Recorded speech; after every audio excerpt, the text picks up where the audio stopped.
નમસ્કાર, આપ જોઈ રહ્યા છો જનસાક્ષી ન્યૂઝ। નજર કરી આજના મુખ્ય સમાચારો પર। અંકલેશ્વર તાલુકાના જૂના દીવા ગામ સ્થિત ભાતીજી મંદિરના પરિસરમાં આવેલા સેવા ભવનમાં ચોરીની ઘટના સામે આવી હતી। અજાણ્યા તસ્કરોએ સેવા ભવનમાં મૂકવામાં આવેલા આશરે ₹80,000ની કિંમતના પિત્તળના વાસણોની ચોરી કરી ફરાર થઈ ગયા હતા।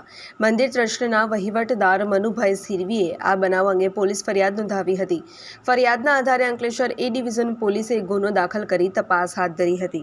દરમિયાન પોલીસને બાતમી મળી હતી કે એક ઇસમ ચોરીના વાસણો વેચવા માટે પિરામણ ગામ નજીક આમલા ખાડી આસપાસ ફરી રહ્યો છે, જેના આધારે પોલીસે દરોડા પાડી આરોપી ભીમપ્રસાદ કેવટની ધરપકડ કરી હતી। આરોપીઓએ ચોરીના અન્ય ગુનાઓને પણ અંજામ આપ્યો છે કે કેમ એ સહિતની તપાસ શરૂ કરી છે।